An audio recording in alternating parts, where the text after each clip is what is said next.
Yes, according to the calendar, Valentine's Day is only one day, but at WagerTalk, we plan to celebrate this Sunday, Monday, and Tuesday.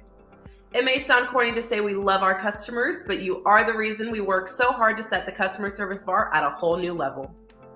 So instead of handing out chocolates or flowers, how about all 30-day, all sports, all access packages discounted to only $214? That's 30 days of selections from your favorite WagerTalk handicapper for under $50 per week. Valentine's Day is on $214, and to celebrate, on Sunday, Monday, and Tuesday, all 30-day all-access passes will be dropped from $299 down to only $214. No coupon code is needed, and there is no limit on how many handicappers you can lock up for $214 between Super Bowl Sunday and when the clock strikes midnight on Tuesday.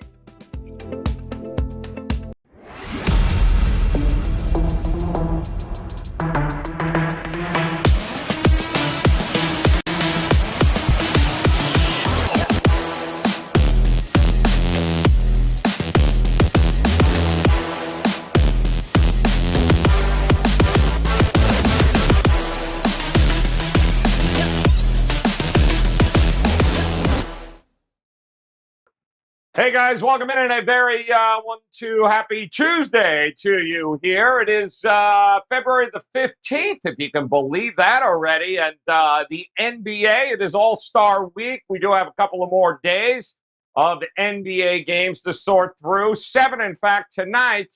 We're going to hit a few of these games here for you. We're going to do it with the original OG crew on this Tuesday. A ski prophet in the house, Tony Finn, back in action. And, of course, Mr. Rob Vino here with you guys on this Tuesday. Some interesting spots here now that the dust is settled from the craziness that was the trade deadline. Now we got to deal with, of course, some of these teams mailing it in, Ski, prior to this little extended break here come the weekend. But what do you got going on here, NBA-wise, tonight? Is the 1% Club in full effect? What you doing tonight at WagerTalk?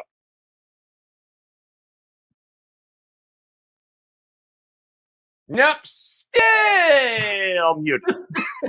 Here we go. I'm good now, right? There we go. I'll figure it out eventually. What I have tonight, I made 7 plays in the NBA. So far, still looking at a couple others, may add, may not. Yesterday was not a good day. I went 1-4, so got to do better than that. As far as my last 418 in the association, I've won 226 of them, and that's good for 56.4%. So looking for a bounce back day today. Well, we had made much of the favorites kicking ass, last week heading into this weekend. Last night was a great night for the Dogs, 5-4 straight up, 6-3 against the number. Maybe more importantly, the overs continue to dominate, 6-3 last night on the card. We'll see if that scoring continues here as Tony Finn, I know, ready to go in the association, as well as college basketball, I believe, tonight over at WagerTalk.com. I am. I'm with Ski, though. Last night, I spent a lot of time this morning on making some adjustments because I was 0-3 NBA last night. 0-3, and I listen, 6-3, like you just mentioned, 6-3 overs to unders. I had 2 overs last night, both lost. That's wow. That's pretty good dart throwing. That's good dart throwing right there, baby. Yeah, no, I have a 5%er in the NBA tonight. I like one play especially. And I have 3 college basketballs. I added one after our show. So I'm still looking at a couple NBAs, but right now 1 NBA big ticket, 3 college basketballs. You can get them all together here at WagerTalk, only at WagerTalk, and for $29. Wow. 6-9 went over last night. You lost 2 of those over. Wow. Yeah, I know. Yeah, right. Bitch. Damn. It's like choosing Jack in a Box over Whataburger. What's going on, Rob Vino? Talk to me here tonight. What do you got rolling here? I'm talking your language with overs here. So what do we got going tonight? Well, unfortunately, I can make the same claim Tony Finn just made. I picked 2 of those overs that didn't get there. So maybe we had the same nonsense on the card last night. I was only 1-2 off of a 2-0 Sunday. Last night, the bad for me was Detroit-Washington over and Sacramento Nets over. So I landed on 2 of the bad ones. Wow. Utah, Those are exactly Houston over. Those If are I would my 2 plays, Rob. Yes. Well, we were They were right exactly there, the same Tony. ones. Yep. In alignment down the drain, the 2 of us. Shut your ass, Tony Finn. Let him finish. God damn it. If we could just stick to Robert Harris, our fearless producer, and Houston Rockets overs, which was my one winner last night, we'd be okay. You make a lot of money betting the Rockets over. Tonight, up and available right now. Big on college tonight. Half a dozen college plays already up and available. WagerTalk.com. There is a 4% best bet from the NBA ready to roll. So looking forward to the card today, though, guys. Yeah, I do want to just point out that Tony Finn's tryout with IUPUI didn't go well last week, but they still hit the under last night. Boom! And also hitting last night was our contrarian play of the day. We'll see if we can get it going again here tonight as the Oklahoma City Thunder beat. Who the hell were the Knicks laying double digits? Well, now we know why. But tonight, we're going to go in a bit of a different direction and take a look at a team that's maybe walking into the Lions Den with the Clippers, getting 13 and a half points in Phoenix, the single hottest team in the NBA. Clippers won a nice one last night against Golden State at home, got the job done. No Luke Kennard last night. We'll see if he's going to go here tonight. So they were shorthanded and still won last night, Ski, against Golden State. Do you like them getting 2 touchdowns here tonight against the Phoenix Suns?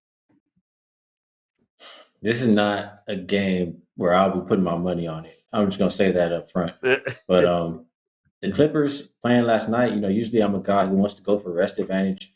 And I had somebody ask me, why am I not playing the Suns? You're expecting them to win by a big margin here. And I know the last 2 weeks, they're winning by about a little bit over 10 points per game. I know at home, the last 2 weeks, they've had 3 home games. They won those games by 20 points. So it's a tough call, but the Clippers are also playing good. They've won 2 games in a row. So maybe it's a little bit too many points. I'll roll the contrarian play if I have to today. Yeah, it feels like, listen, people are just going to, public's going to run to the window and bet Phoenix here, Tony Finn. We know at home they have been phenomenal, but I don't know, maybe a little undervalued this Clippers team getting 2 touchdowns tonight. Well, in the infamous words of one of our illustrious panel hosts, hell no, and hell no, am I on the Clippers. If you looked at the Clippers with no rest this year, 3-6 against the spread, and these are the teams that they've lost. They're winning New Orleans twice, Sacramento, the Nets, Atlanta, Orlando, Indiana. These are the teams that they can't beat on the second night of a back-to-back. This is a team that, for the most part, plays 7-8 players and going into Phoenix who will just grind. And I'm not on this game, not in this room, mostly because Phoenix doesn't care. This is one team, they don't give a rat's, whether they cover. So covering that, laying that kind of wood in any game against any team, whether it be, and I need to get buzzed, if they're laying against the Houston Rockets or the Clippers. Thank you very much. Yeah, I'm not on that. So there you go. No. I'm on Phoenix if I'm in that room. All right. Well, you heard him there. His little magic dust and everything. It was a big hell no, Rob. I'm feeling much better about the play now. How about you? Were you willing to take the 14 points right now? Yeah, boy, it's hard either way, Joe. Where the rest is concerned, it's really even worse than I think we're mentioning. I mean, the Clippers are 3 and 4 nights, and the Suns have 2 full days rest. A huge advantage. And I know the Suns have a game tomorrow night, and I'm going to get buzzed here because it's against the Houston Rockets. They're certainly not going to look to rest people when they're playing the Rockets tomorrow night. And I think where Phoenix is concerned, guys, in that whole whirlwind that was the trade deadline, very quietly, Torrey Craig and Aaron Holiday become pieces of the Suns bench. And Torrey Craig, right away, played very well. His debut, 27 minutes. I think Aaron Holiday got 9 minutes. So they're as deep can be. I worry a little bit about the Clippers point guard position. Reggie Jackson has, carried an awful lot of minutes the last 2 games, 77 minutes. Terrence Mann, helpful a little bit. I could see a Phoenix blowout here. I really could. The Clippers are semi-confident. They come off the bench with a lot of bigs. I just don't know if they can control pace, guys. I think I would have to, in typical fashion for me, buck the contrarian gods and say Phoenix here. I would have to be on the Phoenix Suns. Well, then. All right. Questionable still, by the way, Kennard for the Clippers tonight. We'll see if he's going to go, maybe help that offense a little. But the Clippers getting just about 2 touchdowns. That's going to be our contrarian play of the day, traveling to Phoenix. And now we'll talk about a featured matchup here tonight. One of the better games on the card, as we'll travel to Philadelphia, where the Sixers are getting points. They're an actual dog in this game. Usually talking about them laying. Today they are going up against the red-hot Boston Celtics. And as of the 4:30 report, still questionable Marcus Smart and Robert Williams. The Sixers, for the most part, though, they got everybody else going except Harden. So what do you think here, Ski? Sixers getting points at home here tonight. I think a lot. First of all, I'm not going to be involved on the spread because I feel like I'm already invested in this game.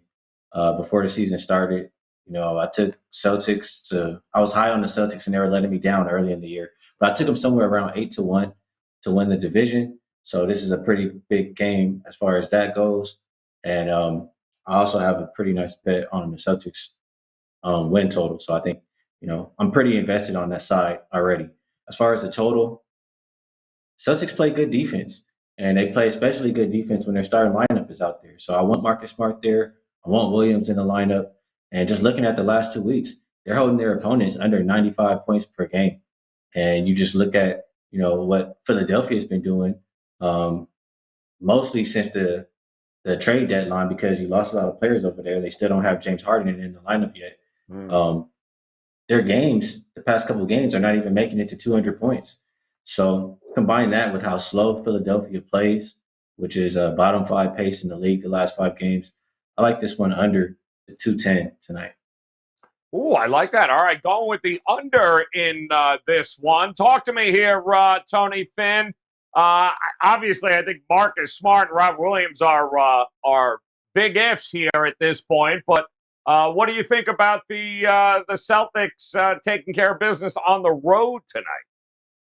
I think both of them. I think Smart's got an illness, supposedly not COVID related, and Williams' little calf tightness. He played through that last time. He's been playing really well. They've been involving him, and he's doing a great job around the rim. But there's a reason why Boston's a favorite. I think if Smart and Williams were not in the lineup, we may have already seen that. That may have already been represented in the spread. So the only reason I believe that I believe they belong right where they're at. I believe they deserve, and deserves a word I don't use very often, to be favored. Philly's struggling. They're not very deep. If there's one big question right now about Philly, as Ski just mentioned, that's when Embiid's not on the floor, guys. When he's not on the floor, they're inept. They're essentially inept offensively. And against a team that's playing as well as Boston is defensively, that number, if you look at their last 2 weeks, if their metrics are nobody. Nobody is under 100 as far as the defensive rating goes in this league, except for Boston over the last actually over the last month. So this would be a game that I could not possibly be on field. I'm either off this game or I'm on Boston, and I'm on the fence right now, guys. I do like Boston. All right, Tony Finn likes Boston. We got an under. We got a Boston. Rob Vino. We know the defense of the Celtics been profitable to the under. 6 of the last 9 for Philadelphia, in fact, also profitable to the under. How are you approaching this game tonight? Yeah, I would definitely look that way. And I'll just try and reiterate what Tony said. Those injuries, those questionables, for Marcus Smart and Robert Williams came out a couple hours ago, and the line never budged, which would lead you to believe that those two guys are playing in this game. I mean, if they weren't going to play, or if there was any inkling that they weren't going to play, 2 would become 1.5, 1 something, maybe even pick them. But it never changed. So I think they're both going to go here. Listen, Philadelphia has been, here's going to be their shortcoming, even when they get James Harden, is they just don't have enough perimeter shooting. 7 of their last 9 games from 3-point range, they've been 33% or worse. 6 of those last 9, they've been 29% or worse. You can't count on guys like Korkmaz and Thibault and Niang to consistently make threes, and it puts a big load on Joel Embiid. They had a big statement game on Saturday. Cleveland brought their front line in there, and Joel Embiid made them look like little kids, and they win by 10. That was on the heels of a loss to Phoenix in another big game. Here's another big spot for him against Williams. Even if he dominates Williams, guys, I think there's 2 other matchups on the floor. Give me Jaylen Brown against Danny Green any day of the week. And I don't know that Matisse Thybulle can lock up Jason Tatum. So those advantages offset one another. I think it's a low-scoring game. Philly has trended toward under consistently. 7 of the last 9 under the total. Boston under 4 of the last 6. So as long as I have Smart and Williams, I think under is the right way to go in what figures to be a defensive slugfest. All right, there it is. Under is it is here, guys. Should be a pretty good matchup here tonight in the East with the Sixers and the Celtics. Now it is time. We'll take a look, of course, and focus on a total. And, man, have we got a total for you. Overtime, and how just spot on the name of this segment as we are looking and creeping up towards the mid-240s now, Rob Vino. It is hard to believe as the Minnesota Timberwolves and the Charlotte Hornets. Now this is what we're looking at. I saw 245 at some point here today as well. It's hovering around that 244. So talk to me, Vino. Is it simply an over or not for you in this matchup? I think if you can count on Charlotte, it is. I know I can count on Minnesota. They, going over the numbers this morning, Joe, even 244, Minnesota has made look small recently. Been into the 250s, plenty as of late. They're going to play with the pace. Charlotte will give them pace. I just worry about their shooting a little bit. They haven't been the steadiest of teams shooting the basketball. Now, the last 2 games, they came off a huge under run where they couldn't make shots. I think they played 6 consecutive unders. They come back with 2 overs, which is more like what you're used to seeing out of Charlotte. Memphis forced them, push pace along with them. I shouldn't say force Charlotte because they'll go with you. Got to 243, 125 to 118. We're creeping into territory here that's difficult. Very, very difficult to get over the number. I think if I had to, I would lean under in this case, thinking that, as I just mentioned, 125, 118 is not going to cash your ticket tonight. So I'm probably going to stay that way. I can't bet it over, even though Minnesota's trended that way, like I say, to the 250s. I think enough can go wrong here to keep this one slightly under 244.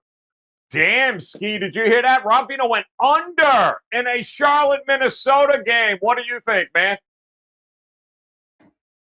Yeah, I think it's a little bit too much. I mean, I agree with everything Rob said. As far as last 2 weeks, Minnesota's been scoring about 125 plus points per game, and they're allowing close to that 120 points per game. So that's enough to get over the total.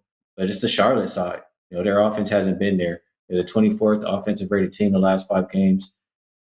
Pace, like Rob said, the pace is going to be there. It's just if the shots can fall. And I remember Ralph looking up the numbers as far as are these this number? It's a total too high, and I think the number that we got to was somewhere around this 243, 244, where it's too high. So I would be going under too. Yeah, I'm looking at the numbers here now, Tony Finn. So the Timberwolves played 4 games last week, right? Yeah. The average score was 252 in those games, and it was the Bulls, it was the Kings, it was the Pacers. It was a shitload of points here. So I get it, but man, that just feels like a lot for a Charlotte team that they lost their offense. They were barely scoring 100 points just over the last couple of weeks. So what do you do here? Are you buying the over or are you looking to the under here?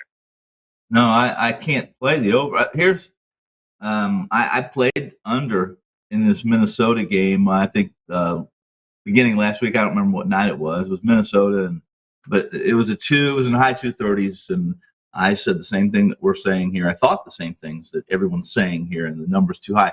And then when I got up, I said last night when I looked at this matchup, I said, I've got to start doing some adjustments with our totals, guys. Listen, you remember in November, early November, when we were talking about what the officials were doing, players weren't going to the free throw line. I mean, the top 15 scorers last year, 13 of them were going to the free throw line an average of 3 times less. They were 3 points under their scoring average of last year. I know it was early. The only 2 players that weren't were Tatum and there were the 2 Boston guys, and they were barely above it. So yeah, come on, I can't be over in this game. However, I'm having a problem playing the under as well.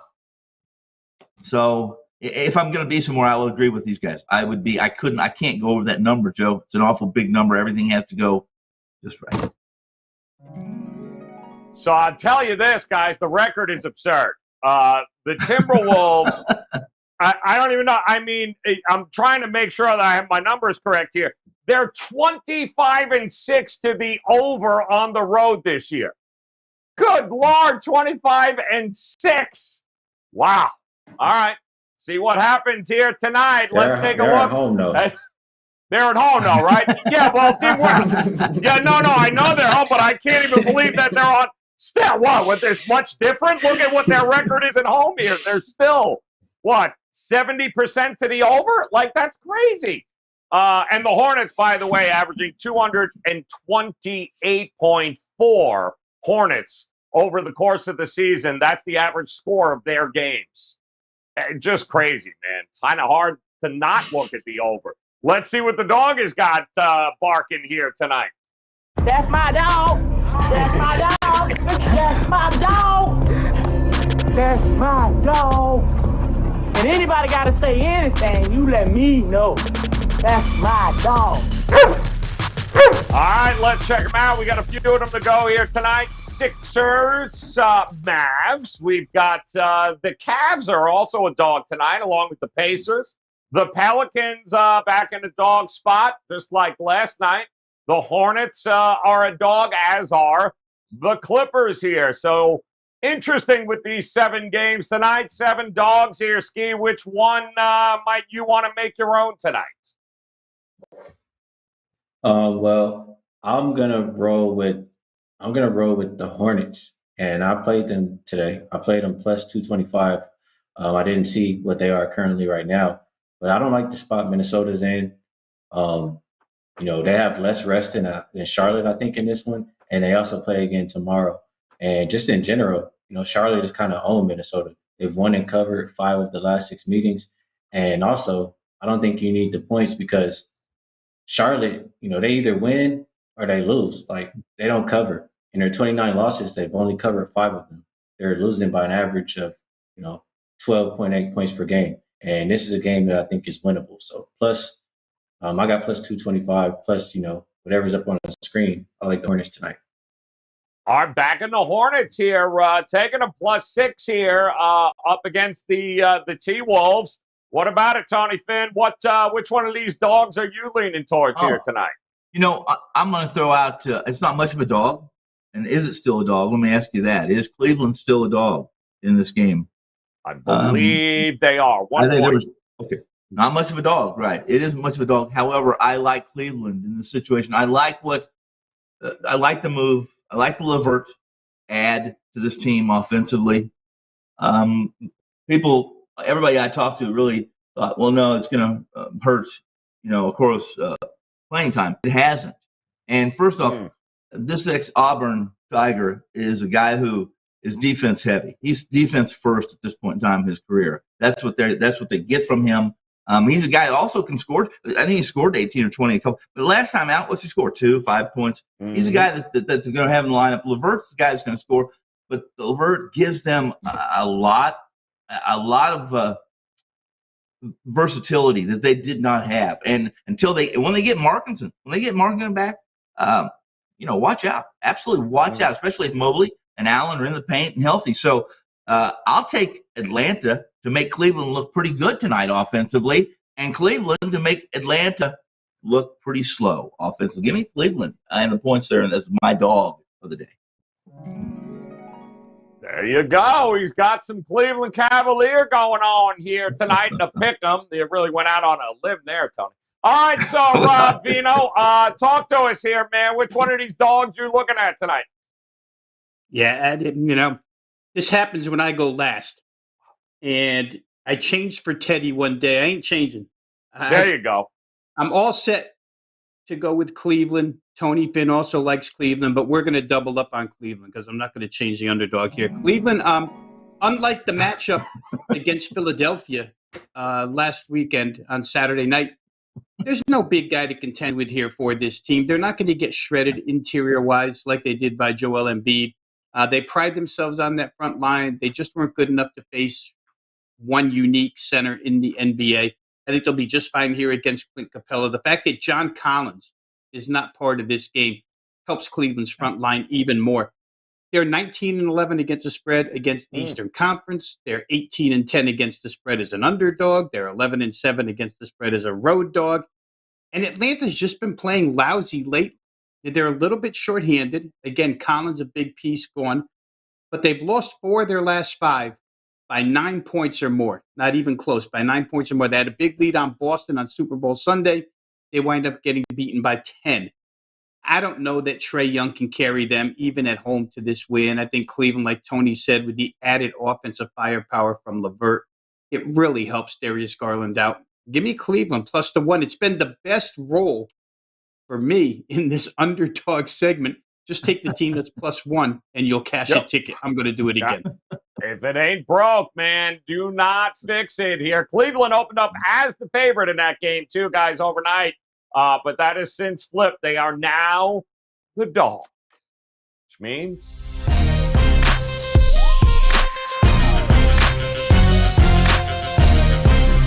all right, best bet time here. 60 seconds on the clock. 7 games on the board here, Ski. I know there's a best bet out there somewhere for you. Talk to us. Which way you looking here tonight? Well, a couple of things. First, I want to clarify. Screw the points. I want the Hornets on the money line, and I agree with you guys. I like the Cavs. Yeah, tonight. man. I think that's a good play. So for best bet for the show, I'm gonna go to Memphis, and you guys know I'm a big fan of rest advantage. 2 days rest to 0.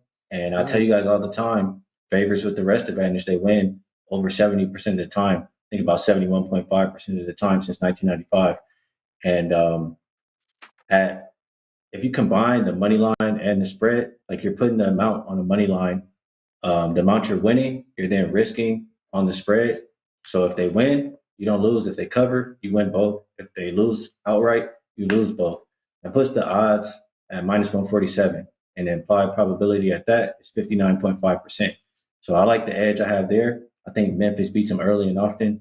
Give me Memphis on the full game, though, for the best bet. Ooh, I love it. Just to clarify, Ski, so with that Charlotte pick, is it the profit line where we're taking the 6 and the money line? Is that where we're going with that game? Screw the points. Give me the money line. Give me that now. I'm just asking.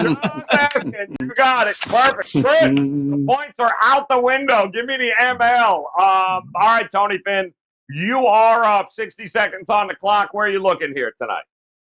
I'm gonna go. I thought maybe this might have been a concern, but I'm gonna go to the Milwaukee game. And Milwaukee's playing Indiana. Now, Milwaukee was essentially, if you watched any of this game or read any, they were embarrassed defensively last night. It wasn't even really close. Portland. I don't know what we do with Simmons now. How are we going to start backing Simmons? Is he going to be the league's leading scorer in the West? But they were embarrassed. Let's be honest. This is a Portland team that just traded away McCollum, no Lillard. There was a defensive performance where they gave up 71 points in the first half. So is this a situational play? I had some guys call me when I talked to them about this, and they said, no, you can't do this, Tony, because this is a perfect situation for the Bucks. We're getting ready for the All-Star break. We're getting embarrassed last night. Look at the numbers. Look at the time. Look at the minutes these guys still played last night. This game was really pretty close. And I knew I was going to get the buzzer, but I wanted to get that in. And that is, I'll make it quick. Look at the numbers. This was close. A run on them and shuffle them back. Give me Indiana plus points.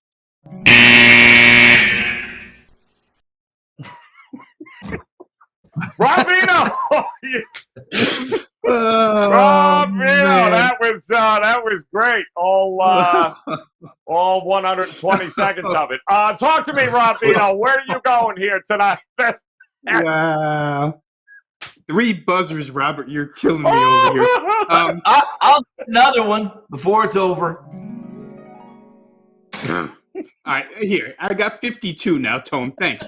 I'm going to go back to the game we talked about is contrarian. Yes. The Clippers and Phoenix, right? I'm going to play over 222, guys. Both of these teams are 6-1 to the over in their last 7 games. If you total those up or combine them, that's 12-2 to the over.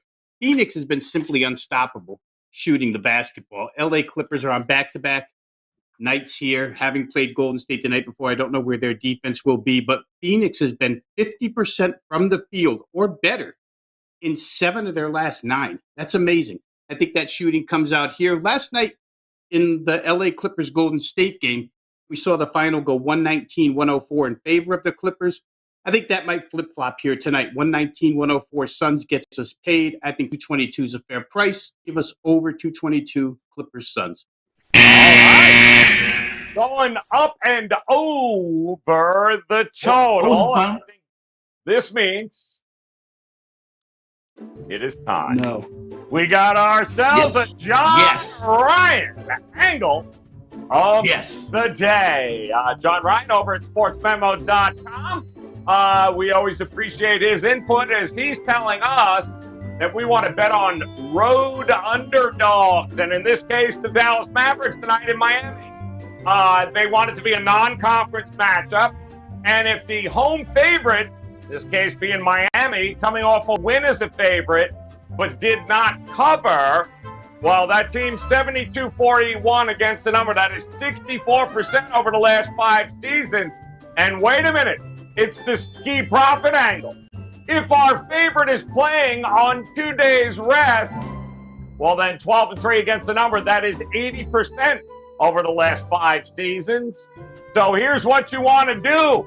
Make it a profit line. Go with the Mavs and sprinkle a little something on the money line here tonight, says John Ryan's angle of the day there. So doing a little sprinkle on the money line, taking the points, which happen to be 3.5, 4 right now with Miami at home tonight. So to recap one more time, we've got ski profit. The hell with the points. Point my ass. Give me the Hornets money line. Plus 195 here tonight. And, of course, his best bet is going to be the Grizz. Also the profit line here. Lay the 4.5. Take them on the money line, guys, and cash those tickets. Tony Finn went with the biggest dog. No, never mind. He just went with the Cavs. Pretty much a pick 'em there. Really went out on a ledge. But the Pacers at 13.5. Not buying the Milwaukee Bucks here. Laying 2 touchdowns. So Pacers it is. And Rob Vino, well, he too likes the Cavs at +1 right now against Atlanta. But his best bet is up and over the total with the Clippers and the Suns. And our contrarian play, well, we are looking at those Clippers getting 13 tonight in that game against the Phoenix Suns. And, of course, don't forget, guys, best bets are locked and loaded for all 3 of these gentlemen right now over at WagerTalk.com. Ski Profit. The plays are just rolling, guys. He's got 1 million of them up there tonight, as does Tony Finn, both college hoops and NBA. And Rob Vino, too, loves the college hoops card as well as NBA, guys. Those plays are available right now over at WagerTalk.com. Go take advantage of it. Get that ball rolling here tonight. It is a fun card. Should be a lot of fun, actually, with some of these games. How about a shits and giggles parlay? What do you think, Tony Finn? I do. I like it. All right. Then here's what we're going to do. You ready? I'm going to piggyback off of Ski's Memphis play. I'm going to take both Memphises tonight, the one in college and the one in the NBA, to get it done here with a little two-team shits and giggles parlay. What do you think there, Tony Finn? Who would win that game, by the way? Memphis or Memphis? No, I like that. I like Memphis. Well, I'm just spotted. Yes, it would definitely be the Grizz. But yes, we're going to go double Memphis. Memphis shits and giggles tonight, college and in the pros. That's it. Love Just it. That's it. Timber? Tony Finn, you are out of here. All right, let's buzz his ass one more time on the way out. Tony Finn, Rob Vino, we appreciate you hanging with us. Best of luck with those plays tonight. Come back and join us again tomorrow. Just a couple of more days of NBA games before the All-Star break. So good luck, guys. We'll talk to you again tomorrow. Yes, according to the calendar, Valentine's Day is only one day, but at WagerTalk, we plan to celebrate this Sunday, Monday, and Tuesday. It may sound corny to say we love our customers, but you are the reason we work so hard to set the customer service bar at a whole new level. So instead of handing out chocolates or flowers, how about all 30-day, all sports, all access packages discounted to only $214? That's 30 days of selections from your favorite WagerTalk handicapper for under $50 per week. Valentine's Day is on $214, and to celebrate, on Sunday, Monday, and Tuesday, all 30-day all-access passes will be dropped from $299 down to only $214. No coupon code is needed, and there is no limit on how many handicappers you can lock up for $214 between Super Bowl Sunday and when the clock strikes midnight on Tuesday.